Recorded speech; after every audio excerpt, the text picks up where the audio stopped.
Hoë aanbod wêreldwyd verhoed dat die graanmark die oliemark opwaarts volg terwyl Amerika met hulle seisoen begin het en ons meer en meer sekerheid oor ons plaaslike oes ook begin kry. Maar wat beteken dit vir pryse en prysbewegings soos ons hierdie seisoen aanvat?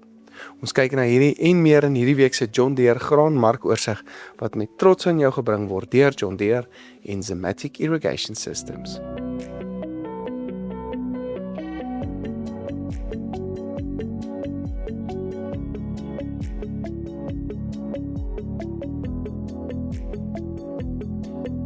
Die witmelie spotprys daal na R3,305 per ton met die Julie kontrakprys nou R3,360.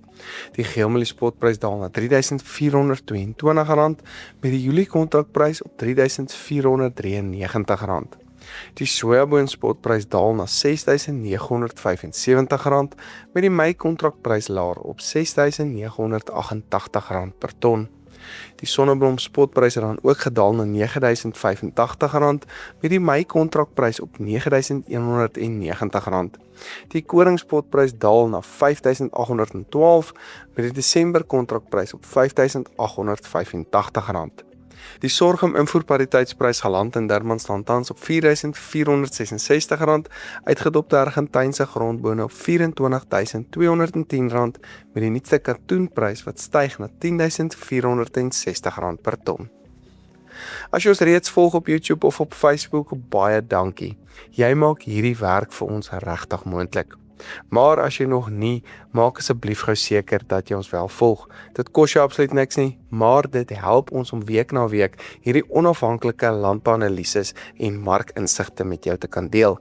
So baie dankie vir jou ondersteuning. Ons begin nou meer en meer sekerheid oor die grootte van ons plaaslike oes kry en al is dit groot of klein, meer sekerheid beteken gewoonlik dat pryse nie noodwendig meer beweeg op nuus vanuit daardie gedeelte van die mark nie.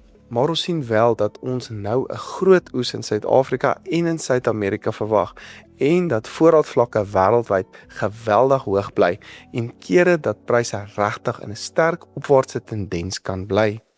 Maar die groot faktore wat pryse nou kan skuif, begin nou oorbeweeg na Noord-Amerika toe. Die effek wat die oorlog natuurlik het en dan moet ons nog ook die rand-dollar wisselkoers dophou. Dit kan ons markte bo-op enige ander bewegings ook nog affekteer. Amerika het dan begin plant oor die afgelope week en het die seisoen baie droog begin, maar dis nie noodwendig vir hulle 'n groot probleem nie. Hulle verwag wel goeie reën oor die soja en mielie areas en kan dit moontlik bietjie van hulle aanplantings vertraag, maar ek dink dit is iets waar ons nou noodwendig oor bekommerd moet wees of wat die mark sal skuif nie. Die reën oor die volgende 2 tot 3 weke oor die koringareas is egter baie nodig en as dit nie gaan realiseer nie, kan ons moontlik ondersteuning in koringpryse sien. So gepraat van koring, die mark bly dan ongelukkig onder baie druk weens goeie produksie in ander dele van die wêreld en sal die mark so 'n droogte of weerverskynsel moet kry om regtig weer in 'n sterk opwaartse beweging of tendens in te beweeg. Maar terug na mielies en sojas in Amerika met die seisoen wat nou afskop. Johan van den Berg en ander weerkenners praat ook gereeld van die El Nino wat nou sterker en sterker kan word soos ons natuurlik in die winter en na ons winter gaan inbeweeg. En dit kan dit natuurlik oor die volgende paar maande ons weerpatrone en ons markte beïnvloed.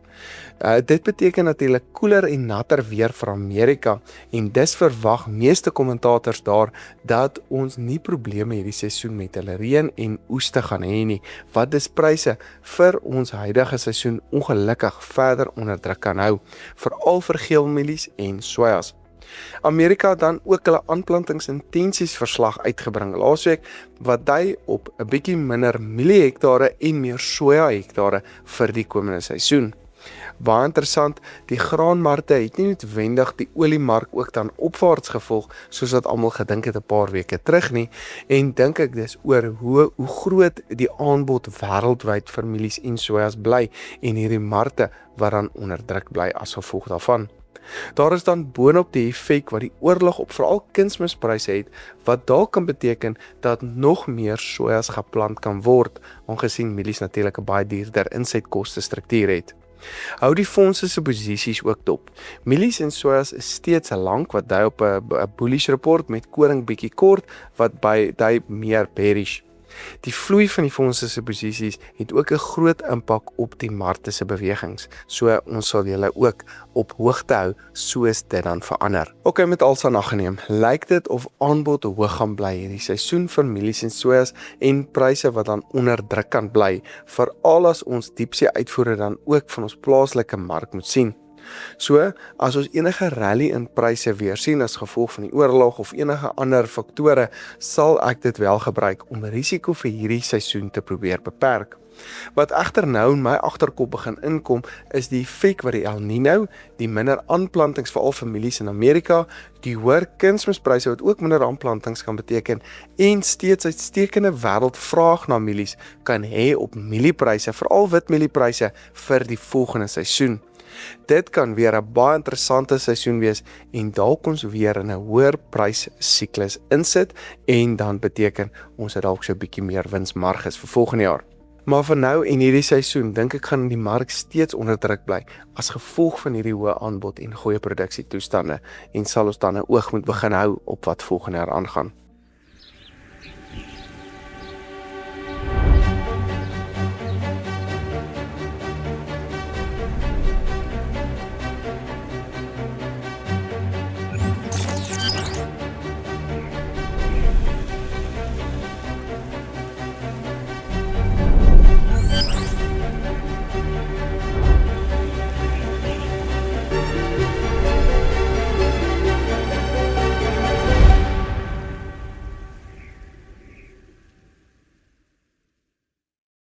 Hierdie week se John Deere graan markoorsig word met trots moontlik gemaak deur John Deere en Sematic Irrigation Systems.